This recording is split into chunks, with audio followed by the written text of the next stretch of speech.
Protectionism करने की वजूहात अब बता दिया ना ऊपर, और काफ़ी बातें हो गई, तो अब आपको क्लियर हो जानी चाहिए प्रोटेक्शनिज्म की वजूहात क्या है कि एक गवर्नमेंट क्यों अपनी इकोनॉमी को प्रोटेक्ट करना चाहती है।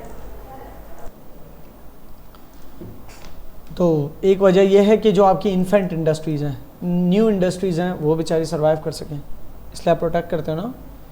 आपकी सनसेट इंडस्ट्रीज़ क्या होंगी, जो डूबने वाली हैं बेचारी, किसी तरह सस्टेन कर पा रही हैं, ठीक है। स्ट्रेटेजिक इंडस्ट्रीज़ वो होती हैं कि जो आपके मुल्क के लिए बहुत ज़रूरी है, और जैसे क्रिटिकल सेक्टर्स होते हैं जिसमें एग्रीकल्चर शामिल है, पावर सेक्टर शामिल है, कि उसमें से किसी की भी सप्लाई एक दिन के लिए भी बंद नहीं होनी चाहिए।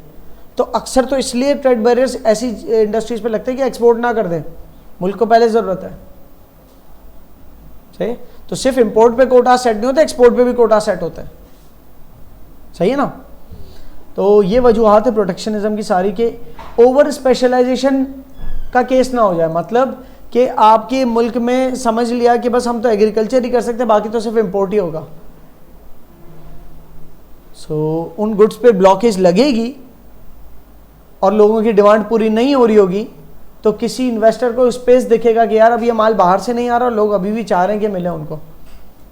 स्पेसिफिक शैम्पूज है बाहर से आते थे, अब नहीं आ रहे, और यहाँ पर हम कोई लोकली शैम्पू मैन्युफैक्चर नहीं कर रहे। तो आज के दौर में ऐसा कौन सा मुश्किल है किसी की प्रोडक्शन, मतलब आप रेसिपी पकड़ना कोई ज़्यादा मुश्किल काम नहीं है, थोड़ी रिसर्च की, रेसिपी ट्रायल एंड एरर करते करते एक शैम्पू निकाल लिया, लोकली बनाना शुरू कर दिया, सही है।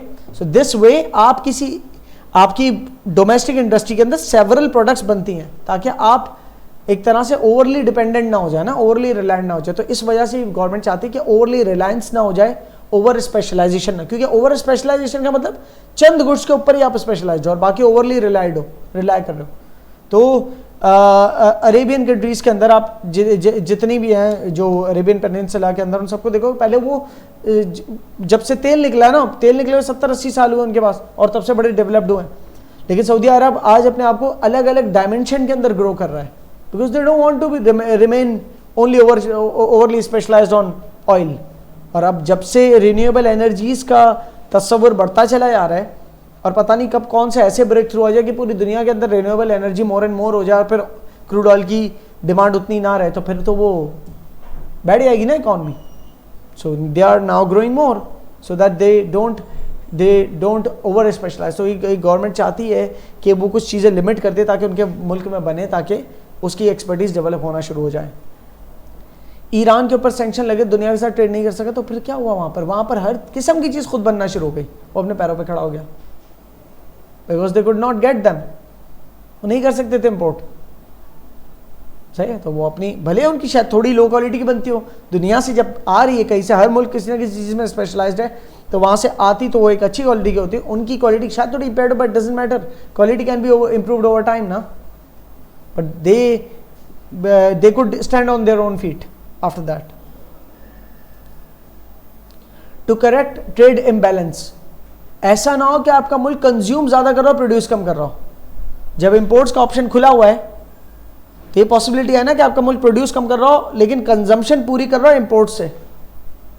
जितना खुद प्रोड्यूस करना चाहिए सेल्फ सस्टेनेंस के लिए, उससे कम प्रोड्यूस कर रहा है, और जितनी शॉर्टफॉल इन प्रोडक्शन है वो सारा इंपोर्ट ही कर रहा है। तो ये तो इम्बैलेंस हो गया ना। इसका मतलब तो आप हमेशा प्रोड्यूस कम करोगे और इंपोर्ट ही करते रहोगे। गवर्नमेंट क्या करती है, फिर इंपोर्ट पर कोटा सेट करती है कि नहीं, कुछ भी करके खुद प्रोड्यूस करो। Because other countries use trade barriers, government क्यों प्रोटेक्ट करती है, प्रोटेक्शनिज्म पॉलिसीज के अंदर ट्रेड बैरियर्स क्यों लगाती है, क्योंकि दूसरों ने लगाया तो ये भी लगाती है, रिटेलिएटरी जो होती है, ठीक है।